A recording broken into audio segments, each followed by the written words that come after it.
వారి ప్రశస్తమైన నామంలో మరొక మారు మీ అందరికీ వందనాలు దైవాశీస్సులు తెలియజేస్తూ ఉన్నాను. మనం చదువుకున్నటువంటి లూకా సువార్త 2వ అధ్యాయము 14వ వచనంలో దేవదూతల స్తుతిగానం మనకు కనపడుతూ ఉంది.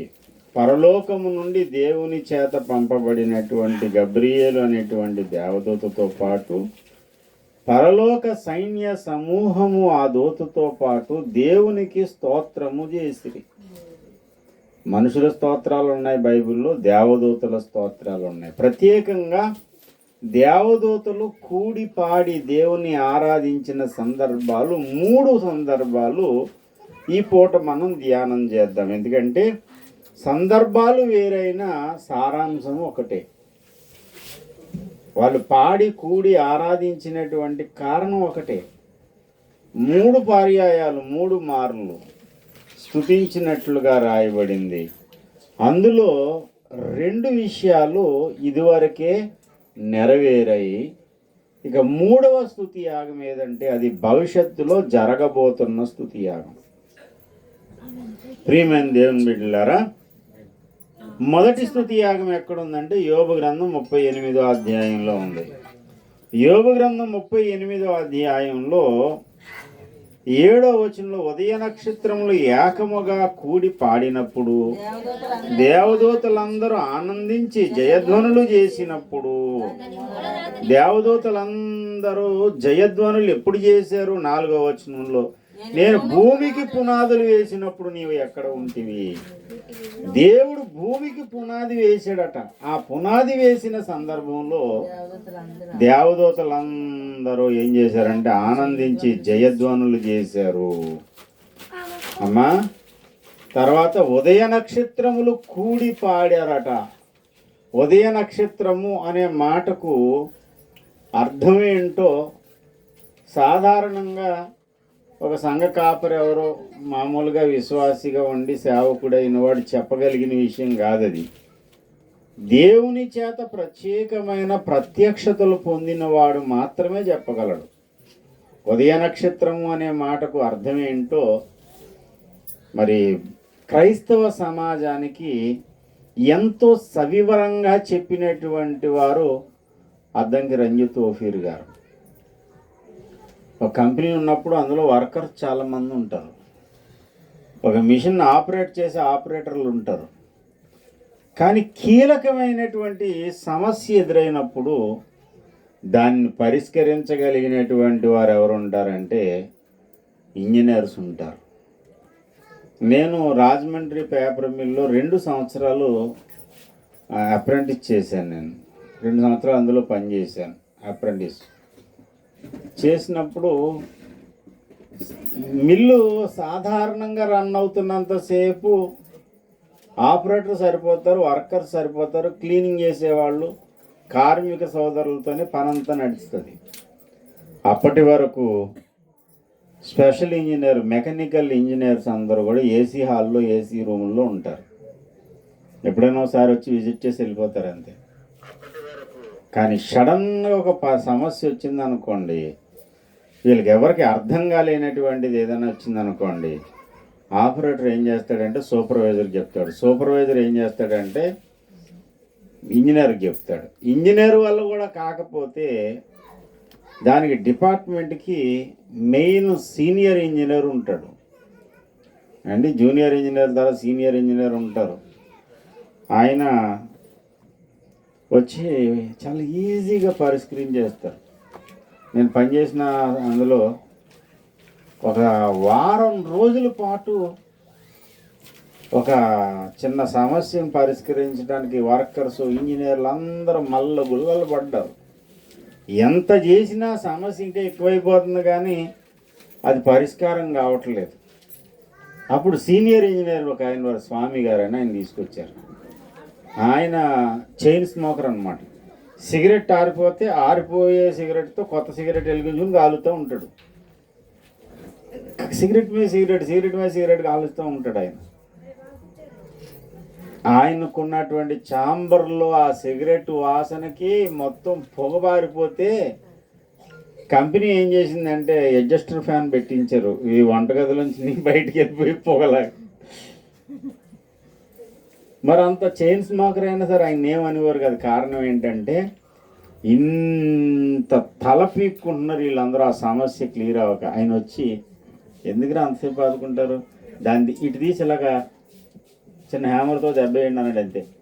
ఏంటి వారం రోజుల పాటు మిషనరీ పనిచేసింది, మొత్తం వర్కర్స్ అందరూ పనిచేశారు, తల పీక్కున్నారు, కానీ సమస్య పరిష్కారం కాలేదు. వచ్చాడు జస్ట్ ఇలా చిన్ని సలహా ఇచ్చాడు అంతే, 10 నిమిషాల్లో పరిష్కారం అయిపోయింది.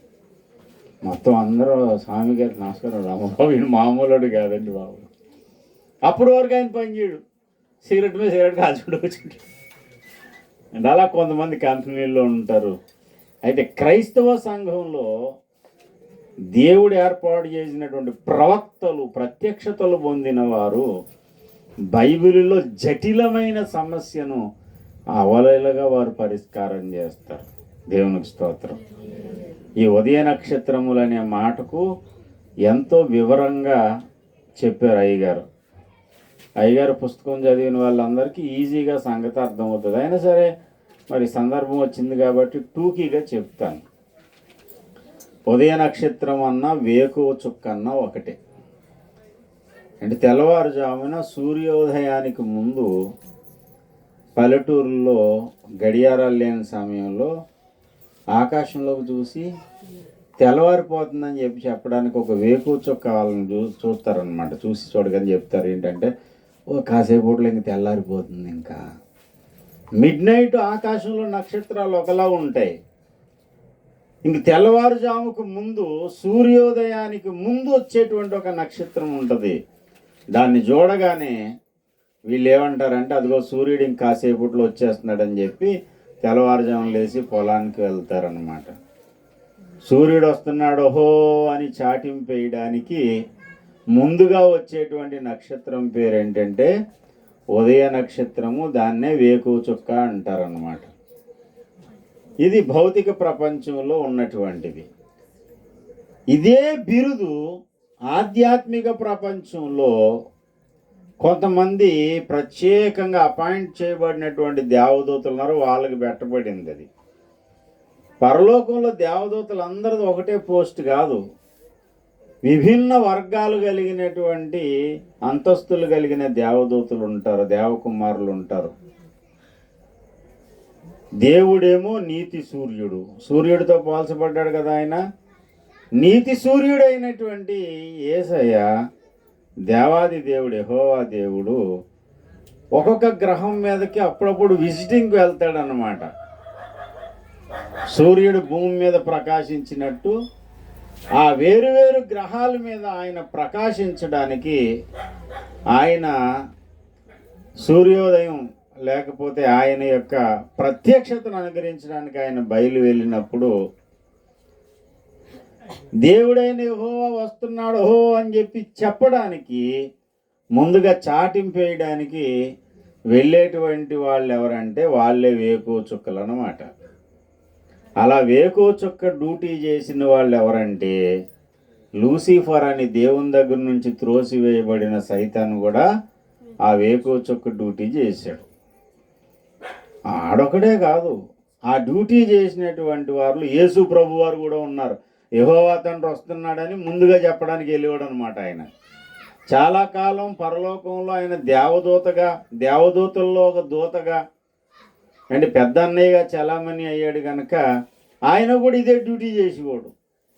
యెహోవా తండ్రి వస్తున్నాడని ముందుగా వెళ్ళి వాళ్ళందరిని అలర్ట్ చేయగానే వాళ్ళన్ని పనులు ముగించుకుని యెహోవా తండ్రి కొరకు ఆ గ్రహాంతర వాసులు వేరే గ్రహాల మీద ఉన్న వాళ్ళు ఎదురు చూస్తూ ఉండేవారు అన్నమాట. ఇలాంటి వేకువ చుక్కలు దేవదూతలు వీళ్ళు చాలామంది ఉన్నారు. వీళ్ళందరూ ఒకానొక సమయంలో ఏం చేశారంటే పెద్ద స్తుతికోటం పెట్టుకున్నారు. మన ఇంట్లో ఇక్కడ మంగగారి ఇంట్లో స్తుతికోటం జరిగినట్టు వాళ్ళందరికీ స్తుతికోటం జరుగుతుంది. ఆ స్తుతికోటంలో వాళ్ళు ఏం కేకలు చేశారంటే జయధ్వని చేశారట. జయధ్వని అనే మాట అక్కడ గమనార్హం, గమనించవలసిన గమనించదగిన మాట. జయధ్వని ఎప్పుడు చేస్తారు? ఏంటి జయధ్వని చేయాలంటే అంతకుముందు ఏముండాలి? ఒక యుద్ధము, ఒక పోరాటం ఉండాలి. ఏదో ఒక సమస్య అంటూ వాళ్ళకు ఉంది. ఆ సమస్యకు ఈ భూమికి పునాది వేయడం ద్వారా పరిష్కారం దొరుకుతుందన్నమాట.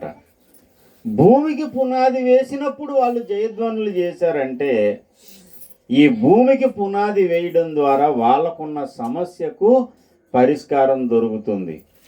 గనుక ఈ భూమికి పునాది వేసిన నాడు దేవదూతలందరూ జయధ్వనులు చేస్తున్నారు. దేవునికి స్తోత్రం కలుగునుగాక. బయట ఉన్న వాళ్ళకి వినబడుతుందండి నా మాట? బాగా బయట 4వ ఆవరణంలో ఉన్నట్టున్నారు, దూరంగా వినబడుతుందా?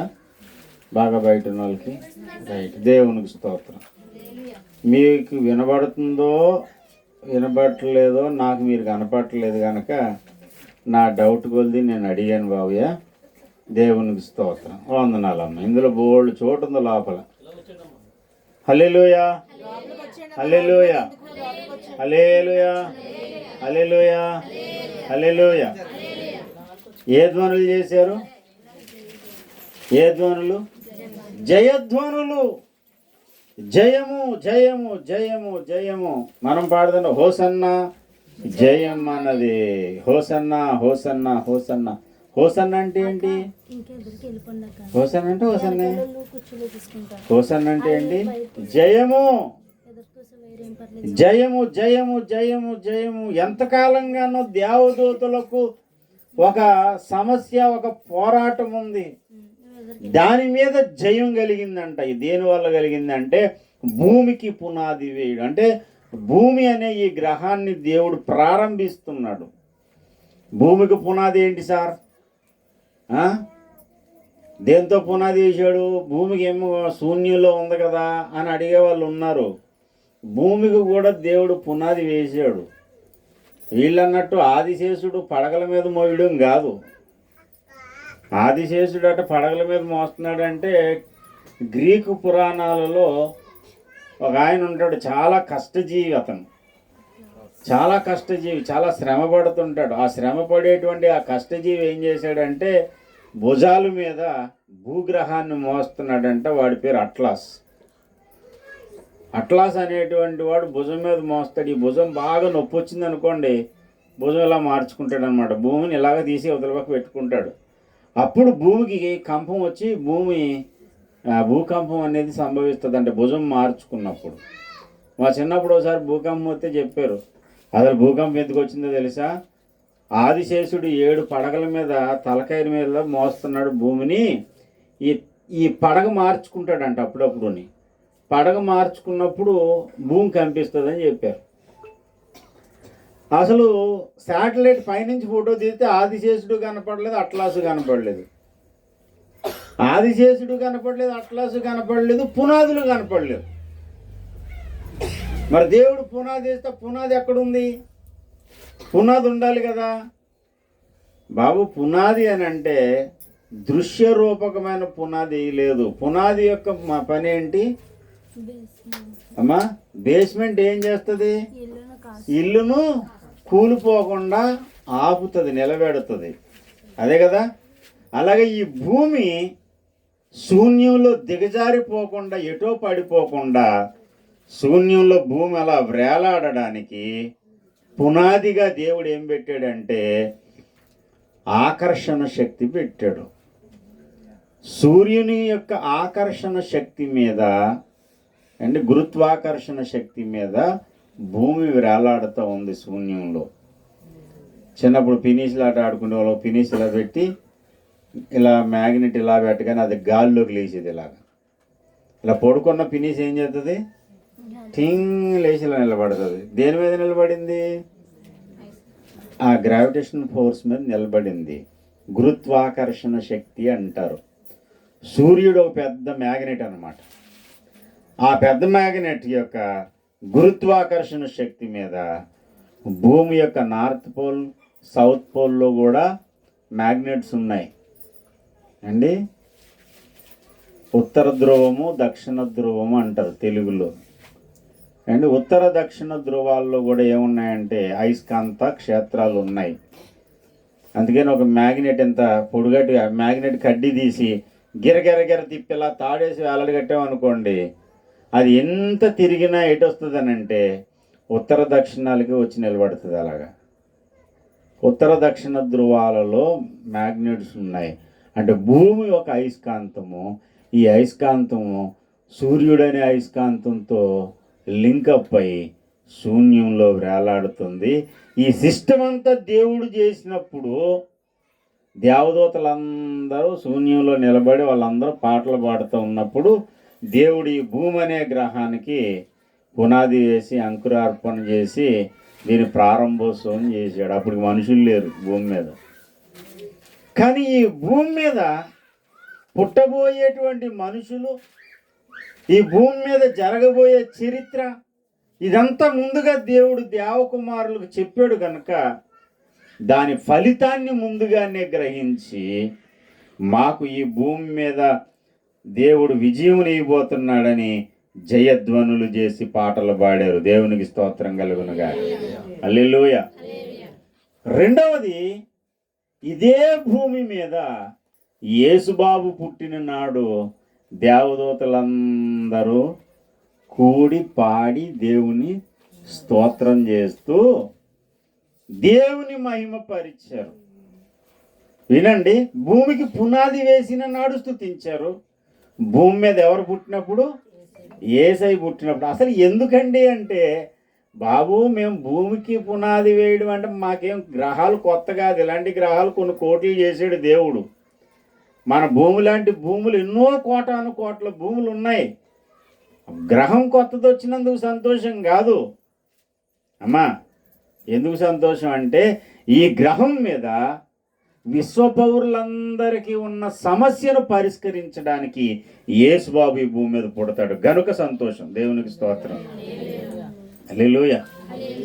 యేసయ్య జననం అంటే క్రైస్తవులకు పండగ అనుకుంటే, ఇప్పుడు అందరికీ దిమ్మదిరిగే విషయం ఏంటంటే ఆర్ఎస్ఎస్ అగ్రనాయకుల ఇళ్లలో కూడా క్రిస్మస్ పండుగ చేసుకున్నారు.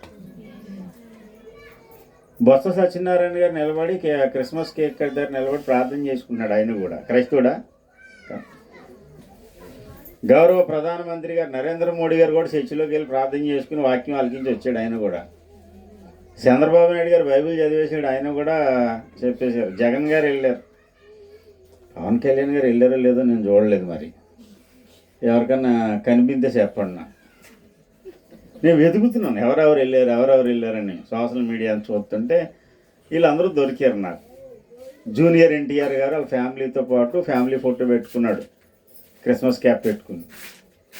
అంటే ఇలా చాలామంది అన్ని దేశాల్లో చేసుకుంటున్నారు క్రిస్మస్ పండుగ. అన్ని వర్గాల వాళ్ళు చేసుకుంటున్నారు. అంతవరకే అనుకుంటున్నారా? ఇతర గ్రహాల మీద ఉన్న దేవదూతలు కూడా యేసయ్య పుట్టినరోజు పాడి దేవునికి స్తోత్రగానం చేశారు. మూడవ స్తుతి యాగం ఎప్పుడు జరిగిందంటే, మూడవ స్తుతి యాగం పరలోకంలో దేవదూతలందరూ కూడి పాడినటువంటి మరొక సందర్భము 19వ అధ్యాయము ప్రకటన గ్రంథం 19వ అధ్యాయము 19వ అధ్యాయం 1వ వచనం. అటు తర్వాత బహుజనుల శబ్దం అంటే గొప్ప స్వరము, ప్రభువును స్తుతించుడి, రక్షణ మహిమ ప్రభావములు మన దేవునికే చెల్లును. ఆయన తీర్పులు సత్యములను న్యాయములై ఉన్నవి. తన వ్యభిచారముతో భూలోకమును చెరిపిన గొప్ప వేశ్య. ఇంకా క్రింద చదవండి. అప్పుడు గొప్ప జన సమూహపు శబ్దమును, 6వ వచనం, విస్తారమైన జనముల శబ్దమును, బలమైన ఉరుముల శబ్దమును పోలిన స్వరము, సర్వాధికారియు ప్రభువునగు మన దేవుడు ఏలుచున్నాడు.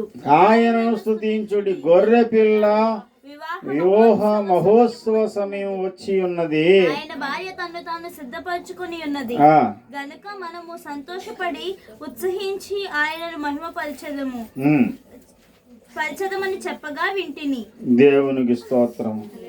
5వ వచనం, మరియు మన దేవుని దాసులారా, ఆయనకు భయపడు వారు కొద్దివారు గొప్పవారు మీరందరూ ఆయనను స్తుతించండి. ఏంటి 24 పెద్దలు 4 జీవులు సాగిలపడి ఆమేన్ ప్రభువును స్తుతించుడని ఒకళ్ళు వాళ్ళు వీరని కాదు, మొత్తం అందరూ దేవునికి స్తోత్రం చేస్తున్నారు. అందరూ దేవునికి కృతజ్ఞతాస్తుతులు చెల్లిస్తున్నారు. పరలోకం అంతా సందడే సందడి. మనం పాడుకున్నాం కదా, సందడే సందడి. యేసయ్య పుట్టినందుకు సంతోషించారు దేవకుమారులు. యేసయ్య పుట్టి ఈ భూమి మీద మరణించి ఆయన తిరిగి లేచిన తర్వాత ఆయన కార్చిన రక్తము ద్వారా కడగబడినటువంటి ప్రజలు ఆయనకు భార్యగా సిద్ధపరచబడ్డారు. పరలోక రాజ్యంలో ఉన్నటువంటి ఆ గొర్రెపిల్ల అయిన యేసునాథునికి భార్యగా సిద్ధపరచబడిన సంఘమును బట్టి ఆ పరలోక వాసులందరూ సందడి చేసుకుంటున్నారన్నమాట. దేవునికి స్తోత్రం. నేను ఈ ప్రసంగ ప్రారంభంలో ఏమన్నానంటే, దేవదూతలు కూడి పాడి ఆనందించి జయధ్వనులు చేసిన సందర్భాలు ఎన్ని ఉన్నాయి? 3 ఉన్నాయి. మొట్టమొదట భూమికి పునాది వేసినప్పుడు, 2 భూమి మీద యేసుబాబు పుట్టినప్పుడు, 3వది సంఘము పెండ్లి కుమార్తెగా సిద్ధపరచబడి వివాహ మహోత్సవపు గడియ వచ్చింది. యేసయ్యకు యేసయ్య యొక్క భార్యకు అంటే సంఘానికి పెళ్లి జరగబోతుందని ఆ వివాహ సమయాన్ని బట్టి ఆనందంతో కేకలు వేస్తూ వాళ్ళందరూ జయధ్వనులు పలికారు, స్తోత్రగానాలు పలికారు. అంటే 3 సందర్భాలు 3 ముఖ్యాంశం ఒకటే అన్నాను. ఏంటా ముఖ్యాంశం? భూమిని దేవుడు తయారు చేసి దానికి పునాది వేస్తున్నప్పుడు సంతోషించడం దేనికనంటే, ఫైనల్లో ఈ భూగ్రహాన్ని చేసి ఈ భూగ్రహం మీద ఆయన పుట్టి ఆయన కార్చిన రక్తము ద్వారా యేసయ్యకు ఒక భార్య దొరుకుతుంది, ఆయనకు ఒక వధువు దొరుకుతుంది. ఆయనకు వధువు దొరికితే ఏలకేడు సందడి ఏమండి? యేసయ్యకు భార్య దొరికితే పరలోక వాసులకు ఎందుకండి సంతోషం? ఎందుకు సంతోషం అని అంటే, దీనికి ఒక ప్రాముఖ్యమైనటువంటి రీజన్ ఒకటి ఉంది. ఎఫెసీయులకు రాస్తూ అపోస్తలుడైన పౌలు దాని మర్మాన్ని తెలియజెప్పాడు. ఎఫెసీయులకు రాసిన పత్రిక 3వ అధ్యాయము 11వ వచనం. యేసునందు దేవుడు మన ప్రభు అయిన యేసు క్రీస్తు యేసునందు చేసిన పరలోకములో ప్రధానులకు అధికారులకు సంఘము ద్వారా తన యొక్క నానా విధమైన జ్ఞానము ఇప్పుడు తెలియబడవలని ఉద్దేశించి శోధింప సఖ్యము కాని క్రీస్తు ఐశ్వర్యమును అన్యజనులలో ప్రకటించుటకును సమస్తమును సృష్టించిన దేవుని యందు పూర్వకాలము నుండి మరుగయ్యున్న ఆ మర్మమును గూర్చిన ఏర్పాటు ఎట్టిదో అందరికి తేటపరచు. దేవునికి స్తోత్రం. పరలోకములోనంట ప్రధానులకు అధికారులకు సంఘము ద్వారా తన యొక్క నానా విధమైన జ్ఞానమును తెలియజెప్పాలనుకున్నాడు దేవుడు. దేవునికి స్తోత్రం. సర్వోన్నతమైన స్థలములలో దేవునికి మహిమ కలగాలి. అమ్మా, సర్వోన్నతమైన స్థలాలలో దేవునికి మహిమ కలగాలని పాట పాడారు కదా. ఎందుకు పాడారంటే, దేవునికి కలగవలసినంతగా మహిమ ఎంత కలగాలో అంత మహిమ కలగట్లేదు. పరలోకంలో సర్వోన్నతమైన స్థలాలలో దేవునికి ఎంత మహిమ కలగాలో అంత మహిమ కలగట్లేదు. గనుకనే యేసు జననము ద్వారా పరలోకంలో ఉన్నటువంటి ఆ కోటాను కోట్ల పరిశుద్ధులందరూ కూడా దేవునికి మహిమ చెల్లించాలి, సర్వోన్నతమైన స్థలాలలో దేవునికి మహిమ కలగాలి అని పాట పాడారు.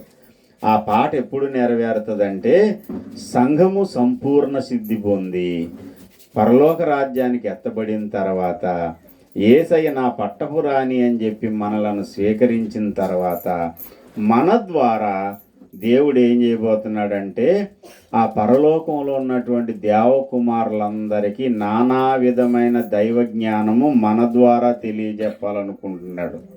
అలా తెలియజెప్పడం ద్వారా పరలోకంలో దేవునికి ఎంత మహిమ కలగాలో అంత మహిమ కలుగుతుంది. వాళ్ళకున్న అపజయం తొలగిపోయి ఒక నూతన విజయం వారికి దొరుకుతుంది. ఎవరికి?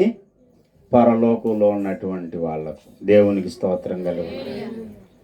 అండి ఇంతటితో ఈ ప్రసంగం ముగించేయచ్చు. కానీ ఏం చెప్పానో, ఏం చెప్తున్నానో, ఎందుకు చెప్తున్నానో ఏమీ అర్థం కాదు. ఏదో చెప్తున్నాడు అన్నట్టు ఉంటుంది. కానీ ఒకటి అర్థమవుతుంది, దేవదూతలు పాటలు పాడారంట. ఎందుకు పాడారంట? మాకు ఎందుకని బాబు, కొద్దిగా ఏదో భోజనం పెడితే వెళ్ళిపోతాం, పొద్దుటే మళ్ళీ 6 గంటలకు రావాలి, ఇంకా సందర్భం ఏమీ లేదు, ఇంకా సంపూతి తినేస్తున్నాడు పాటర్ గారు అనుకున్న వాళ్ళందరూ గట్టిగా స్తోత్రం చెప్పండి ఒకసారి. హల్లెలూయా.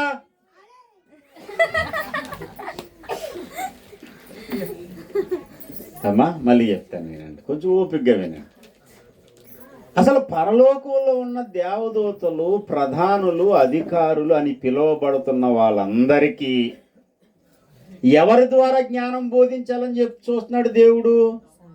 సంఘం అంటే ఎవరు అమ్మా? అమ్మా సంఘం అంటే ఎవరమ్మా? చూడండి అక్కడ లేపండి పాపం. సంఘం అంటే ఎవరు చెప్తుంది? సంఘం అంటే ఎవరమ్మా? సంఘం అంటే ఎవరు అమ్మా? ఓన్లీ మనమే. సంఘం అంటే పరలోకానికి వెళ్ళింది మనమేనా సంఘం అంటేని?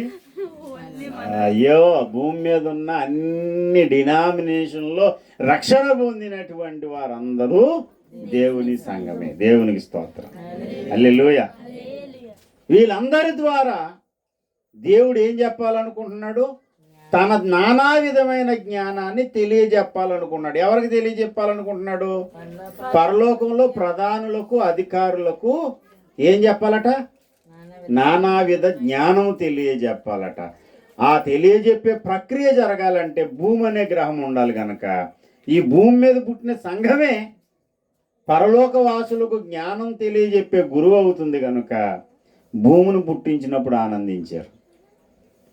ఆ భూమి మీద యేసయ్య పుట్టి ఆయన రక్తం కారిస్తేనే ఆయనకు వధువు సంఘం ఏర్పడుతుంది కనుక ఆ భూమి మీద యేసయ్య పుట్టినందుకు సంతోషించారు.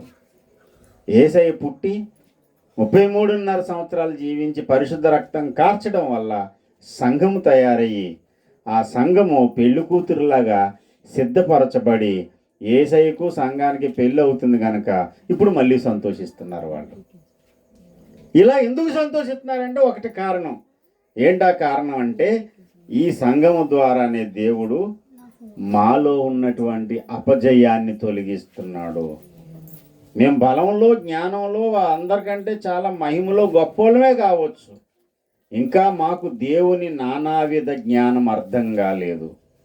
దేవుని కృప కూడా వాళ్ళకి అర్థం కాలేదు. మీకు తెలుసో సంగతి, మనకంటే చాలా శక్తివంతులు దేవదూతలు. వాళ్ళు ఒక్క నిమిషంలో ఎంత దూరం అన్నా ప్రయాణం చేయగలరు. కానీ దేవదూతలకు దేవుడు ఇంకా అర్థం కాలేదు. దేవకుమారులకు ఇంకా దేవుడి మీద ఒక పక్కన ఏదో ఫీలింగ్, ఏంటంటే దేవుడు చాలా స్ట్రిక్ట్గా ఉంటాడు. ఎందుకంత దేవుడి మీద వాళ్ళకి అసహనం అంటే మనసులో ఇంకా దేవుణ్ణి స్తుతించవలసినంతగా స్తుతించలేకపోతున్నారు, మహిమపరచవలసినంతగా మహిమపరచలేకపోతున్నారు. కారణం ఏంటంటే లూసిఫర్ను దేవుడు తోసివేసినప్పుడు కొంతమంది దేవుడి మీద తిరుగుబాటు చేశారు. తిరుగుబాటు చేయకుండా దేవుని దగ్గరే ఉండిపోయిన వాళ్ళకు కూడా మనసులో ఇంకా దేవుని మీద శంక ఉంది. ఏంటనంటే ఏదో వాడు మనసులో ఏదో చిన్న అనుకున్నాడు కానీ ఆ మాత్రం దానికే దేవుడు అంతలా చేయాలా? సంఘంలో కూడా చూడండి, ఒక విశ్వాసిని పాస్టర్ గారు గద్దించడం కానీ, పాస్టర్ గారు ఒకవేళ ఏమైనా అతని మీద యాక్షన్ తీసుకోవడం కానీ జరిగిందనుకోండి, కొంతమంది బయటికి ఏమనరు కానీ మనసులో పెట్టుకుంటారు. ఏంటో తెలుసా? ఎందుకంటే పాస్టర్ గారు మరీ అంత రియాక్ట్ అవ్వడం అవసరం అంటారా? అంత కోపపడిపోవడం? పాస్టర్ గారు కోపం ఎక్కువ ఎలాగనన్నా, అంత కోపపడిపోతే ఎలాగా? పాస్టర్ గారు అంటే శాంతం ఉండాలి. అయినా మనకెందుకు లేదు, దేవుని స్తోత్రం. అమ్మా మనకెందుకు, దేవుడు మళ్ళీ ఎక్కడ అడుగుతాడు అని సరిపెట్టుకుంటారు. కానీ లోపల ఏమి లేదు. లోపల దైవజనుడి మీద సరి అయిన అభిప్రాయం లేదు. అలాగే పరలోకంలో కూడా చాలామందికి దేవుడి మీద సరైన అభిప్రాయం లేదు. దేవుడు చాలా పరిశుద్ధుడు, ప్రేమ కలిగిన వాడు. కానీ ఆయన భుజాన్ని ఎక్కించుకున్నాడు, ఆయన రొమ్మున ఆంచుకున్న ఆయన జనితైక కుమారుడు తర్వాత రెండో కుమారుడు ఈడే సైతన్ గాడు. అంత దగ్గరగా దేవుడి దగ్గరికి వెళ్ళినటువంటి వ్యక్తిని ఏదో ఒక కారణం చెప్తున్నాడు దేవుడు. ఇంత అవాయిడ్ చేయడం ఏంటండి, ఇంత దూరం నెట్టేయడం ఏంటండి? ఇదేమన్నా సరైందేనా? ఇదేం సరైన పద్ధతి కాదు కదా. నాతో పాటు సువార్తలో ఉండి నాకు బాగా చాలా సమీపంగా ఉండి నా కష్టాలన్నీ తెలిసి, నా సుఖాలన్నీ తెలిసి, నా పర్సనల్ విషయాలు బంధువులందరూ తెలిసి చాలా దగ్గరగా ఉన్న వ్యక్తి. వాడి ప్రవర్తన చాలా రోజులు, చాలా సంవత్సరాలు గమనించాను, ఓర్చుకున్నాను. ఓర్చుకున్న తర్వాత ఇంక లాభం లేదనుకుని వాడిని కట్ చేసి, నువ్వు నాతో రావద్దు, నీ దారి నువ్వు చూసుకో, నా సేవ నేను చూసుకుంటాను. చాలామందికి మింగుడు పడలేదు, జీర్ణం కాలేదు. మొన్న ఈ మధ్యకాలంలో ఒకరు వచ్చి అంటారు కదా, అప్పుడు మాకు అర్థం కాలేదు కానండి మీరు వాళ్ళ పట్ల ప్రవర్తించిన తీరు, ఇప్పుడు వాళ్ళు చేసే పనులు చూస్తుంటే మాకు ఇప్పుడు అర్థమైందండి. అర్థమవుతుంది, ఇప్పుడు కాకపోయినా రేపు పరలోకానికి వెళ్ళిన కన్నా అర్థమవుతుంది. అంటే దాసబాబు గారు ఒక చర్య తీసుకున్నట్టు ఉద్రేకంతో తీసుకున్నాడండి. నేను ఉద్రేకంతో చేశానో లేకపోతే ఆలోచించి చేశానో ప్రార్థన పూర్వకంగా చేశానో నాకు తెలుసు. అలా దేవునికి లెక్కలు దేవునికి ఉన్నాయి. దేవుడు లూసిఫర్ అనేటువంటి వాడిని అవాయిడ్ చేసి త్రోసి పాడేశాడు. త్రోసి పాడేయడంలో ఒక తన్నుదంతే పాతాళంలో మూలను పడ్డాడు, వెళ్ళాడు. అప్పటి వరకు పరలోకంలో ఎక్కడికన్నా వెళ్ళగలడు వాడు, సమీపించరాని తేజస్సులోకి తప్ప. దేవుడున్న కాలుచున్న పర్వతం మీద కూడా వెళ్ళి రాగలడు వాడు, మిగతా దూతలు వెళ్ళి రాలేరు. ఏ గ్రహానికన్నా దేవుడి కంటే ముందు వెళ్తాడు. యెహోవా దేవుడు తండ్రి వచ్చేస్తున్నాడని చెప్పేసి ప్రచారం చేస్తాడు వేకు చుక్కగా. ఇన్ని చేసినోడు ఒకానొక సందర్భంలో దేవుడు వాడిని దాన్ని తరిమేశాడు. అక్కడి నుంచి తరిమేస్తే వీళ్ళందరికీ లోపల కొంతమందికి ఏమో తిరుగుబాటుదారులు అయిపోయారు. కొంతమంది తిరుగుబాటుదారులు కాలేదు కానీ గుండెల్లో దేవా నీకు స్తోత్రం తండ్రి, నువ్వు పరిశుద్ధుడు నాయన, ప్రేమ కలిగిన వాడు నాయన అంటానే ఉంటారు. కానీ లోపల ప్రేమ కలిగినవాడే కానీ కొంచెం ఓర్చుకుంటే బాగుండేమో మరి. ఒరే అలా కాదురా, ఇలాగ నువ్వు మాట చెప్పుంటే బాగున్నావు. నాకు సలహాలు ఇచ్చారు వాళ్ళు. సువార్త టీంలోంచి ఎందుకంటే పంపించేయడం, ఏదోలా మార్చుకోవచ్చు కదా. ఎక్కడ మారుతాడు వాడు, చీకటి ప్రవేశించినోడు. దాసబాబు గారి మీద తిరుగుబాటు చేసిన తర్వాత చాలామంది తీర్పులు తీర్చారు నాకు. నేను సైలెంట్గా ఉన్నాను. కాలమే పరీక్షించదు, అన్నిటినీ కాలమే పరిష్కారం చేస్తుందని. ఓఫిరి గారి మీద తిరుగుబాటు చేసాడు వాడు. ఓఫిరి గారి మీద తిరుగుబాటు చేసి ఓఫిరి గారు ప్రాప్తే కాదు, ఓఫిరి గారు అది కాదు ఇది కాదు అని చెప్పి అందరి నెత్తి మీద టోఫీలు పెట్టుకుంటూ తిరుగుతున్నాడు వాడు. ఇప్పుడు అర్థమైంది అందరికీ, అవును దాసబాబు నిజమే దాసబాబు. అప్పుడు ఏదో అనుకుంటారు. అలాగే పరలోకంలో చాలామంది అనుకున్నారు అండి. అనుకుని దేవుడికి ప్రేమ లేదు, దేవుడికి అంత తెలివి లేదేమో, దేవుడు ఇలా చేస్తే బాగుండేమో అలా చేస్తే బాగుండేమో అని లోపల అనుకుంటున్నారు వీళ్ళు. అందుకనే వాళ్ళ జీవితంలో ఒక అపజయం అనేది ఎదురయ్యింది. వాళ్ళకి జయము కలిగేది ఎక్కడ అంటే ఈ భూగ్రహం ద్వారానే. ఈ భూగ్రహం ద్వారానే వాళ్ళకి ఎందుకు జయం కలుగుతుంది? ఈ భూగ్రహంలో యేసే పుడతాడు కనుక. ఈ భూగ్రహంలోనే జన్మపాపము కర్మపాపంతో నిండిన మనుషులు పుడతారు కనుక. జన్మపాపం కర్మపాపంతో కూడినటువంటి మనుషులు ఈ భూగ్రహం మీద పుట్టినప్పుడు వారి కోసం ఇదే భూగ్రహం మీద యేసయ్య శిలువ రక్తం గార్చడం ద్వారా మనమందరము రక్షణ పొందాం. ఇప్పుడు చెప్పండి, ఒక చిన్న తప్పుకే తన్ని మూలకు దోషేసాడు. అందుకే దేవుడి మీద వాళ్ళకి అభిప్రాయ భేదం ఉంది కదా. మనం ఎన్ని తప్పులు చేసినా దేవుడు ఓర్చుకుంటున్నాడా లేదా? నేను రక్షణ పొందింది మొదలుకొని ఒక్క తప్పు కూడా నా జీవితంలో దొరలేదండి అన్నవాడు ఎవడన్నా ఉన్నాడా? ఉంటే చెప్పండి, జనవరి 1కి సన్మానం చేద్దాం. ఆడంత బెస్ట్ అబద్ధికుడు లేడని. బెస్ట్ అబద్ధికుడు అవార్డు ఇచ్చి సన్మానం చేసేయాలి వాడికి, తిరిగిలేదు. ఇంకా ఎవరో భక్తుడు రాశాడు, లెక్కలేని మార్లు పడిపోతిని, దిక్కులేని వాడ నేనైతిని, ఎరిగినే చెడిపోతిని, యేసుని గాయాలు రేపితిని. పరలోకానికి వెళ్ళిన తర్వాత ప్రధానులు అంతా కరెక్ట్గానే బాబు, యెహోవా తండ్రి మీద నాకు కొంచెం అభిప్రాయ భేదం ఉంది, ఆయన అంత జాలి లేదనుకుంటాను. ఓరే పిచ్చోడా, నువ్వు ప్రధానుడిగా ఎలా ఉన్నావు నాకు తెలియదు, కానీ కూర్చో చెప్తాను, నా జీవిత కథ చెప్తాను. నేను పడని రోజంటూ లేదు. ప్రతి సంవత్సరం జనవరి 1 రోజు ఎన్నో తీర్మానాలు చేసుకుంటాను. జనవరి 13 రాగానే, భోగి పండుగ రాగానే ఆ మంటల్లో కాల్చేస్తాను. నన్ను తీసుకెళ్ళి కాల్చేయలేదే. ఎంతగా నన్ను ఓర్చుకున్నాడో, ఎంతగా నన్ను చేర్చుకున్నాడో నీకు అర్థమవుతుందా? ఏమన్నానా అర్థమవుతుందా? అర్థం కావట్లేదా? ఓ ప్రధాని అని ప్రధాని గారిని పిలిచి చెప్తావు అనమాట. నానావిధ జ్ఞానము ఎవరి ద్వారా దేవుడు చెప్పించాలనుకున్నాడు? సంఘము ద్వారా. ఈ భూమి మీద పుట్టిన సంఘము ద్వారా దేవుడు నానావిధ జ్ఞానమును తెలియజెప్పించాలనుకున్నాడు.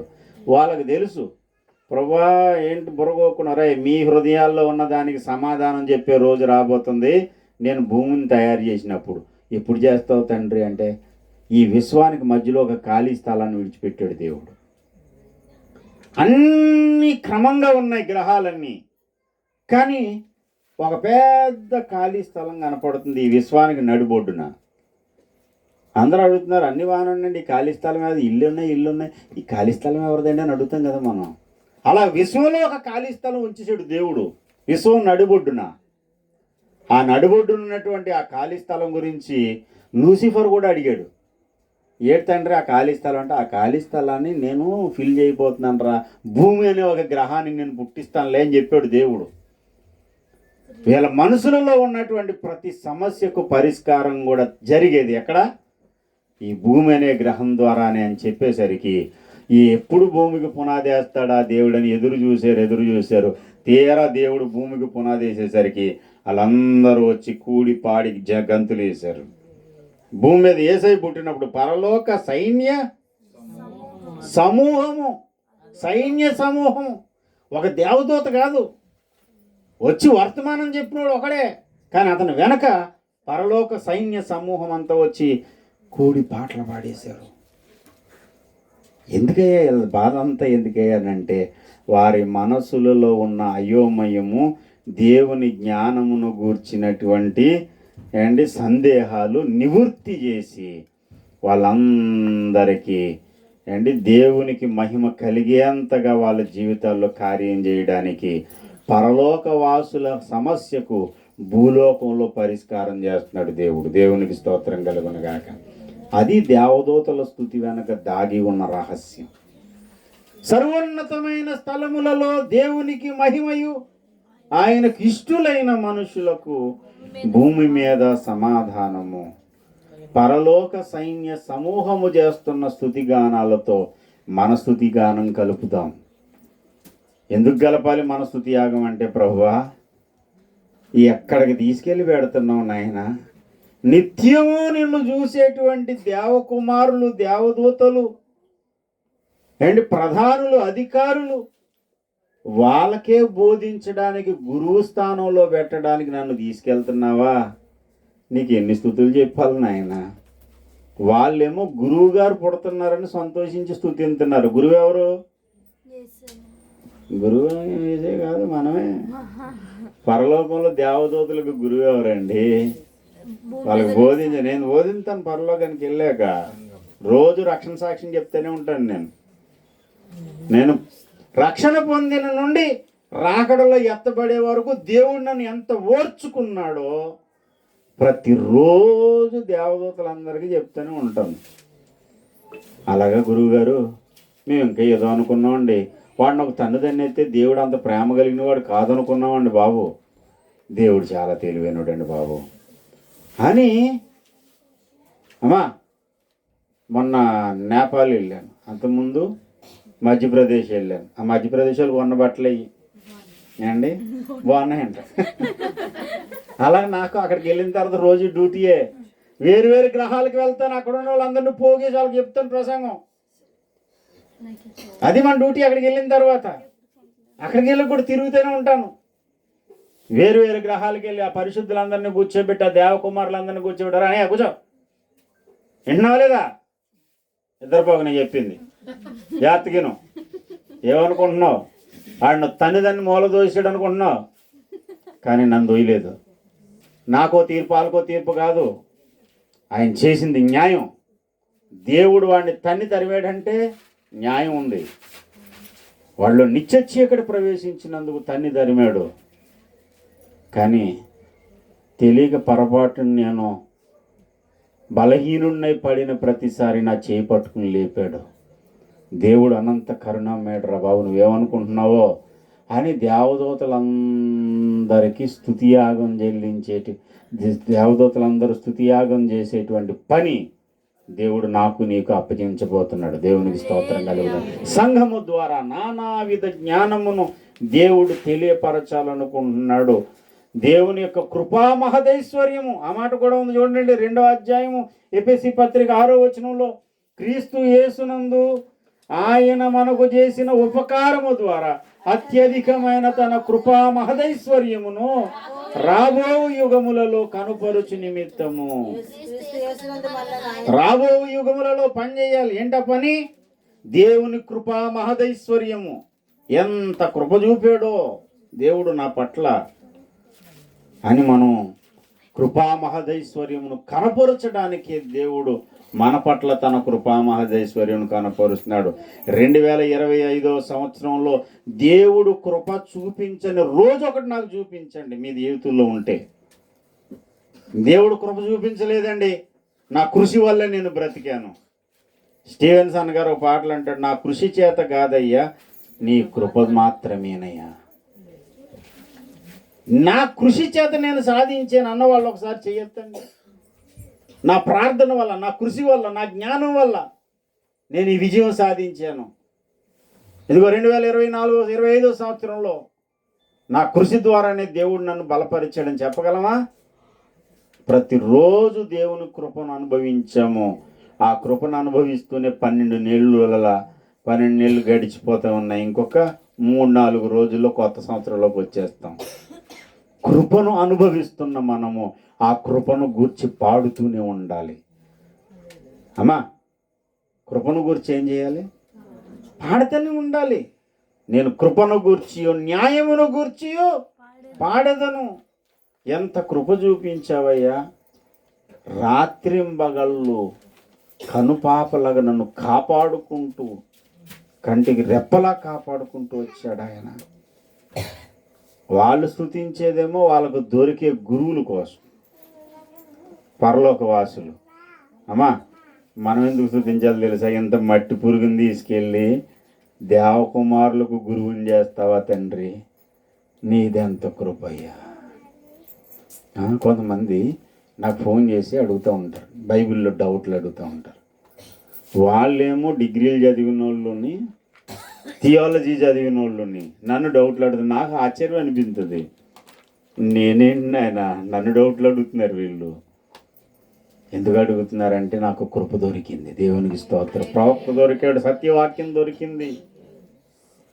దేవుడు అలాగే మనల్ని అందరినీ తీసుకెళ్ళి వాళ్ళందరూ కిందకు వచ్చి నిన్ను సింహాసనం మీద కూర్చోబెట్టి, ఒకసారి చెప్పవా దేవుడికి ఏం కృప చూపించాడో అంటే ఒక్కొక్కరు సాక్ష్యం చెప్తుంటాం. ఎవరికి? దేవదూతలకి. ఎక్కడికి తీసుకెళ్ళిపోయి చూడండి. క్రిస్మస్ అంటే ఏంటనుకుంటున్నారు? కేకులు తినడం కాదు, అది చూడండి. భవిష్యత్తులో జరగబోయేదాన్ని చూడండి. స్తుతించకుండా ఉండగలరా? అసలు నేను ఎక్కడ ప్రభువా, నన్ను ఎక్కడికి తీసుకెళ్ళాలనుకుంటున్నావు నాయన? సర్వోన్నతమైన స్థలములలో దేవునికి మహిమ కలగడానికి ఈ పనికి మాలిన ఈ మట్టి శరీరంలో ఉన్నటువంటి మనల్ని దేవుడు వాడుకుంటున్నాడు. అందుకే భూమి మీద తనకిష్టులైన వారికి సమాధానము, దేవునితో సమాధాన పడిన దేవుని ఇష్టులందరూ దేవునికి సర్వోన్నతమైన స్థలాల్లో మహిమకు కారణమవుతారు. దేవునికి స్తోత్రం కలుగును గాక. అట్టి స్తుతియాగము దేవుడు మన హృదయాలలో నింపి నడిపించునుగాక. ప్రార్థన చేద్దాం రండి. దేవుని కాపుదలకు, కృపా మహదైశ్వర్యానికి ఎనలేని స్థుతులు చెల్లిందాం. రండి రండి రండి రండి. అందరూ స్తుతిందాం. మనసారా ప్రభుని కొనియాడదాం. మనసారా ప్రభుని స్తుతిందాం. ఎవరు మౌనంగా ఉండొద్దు.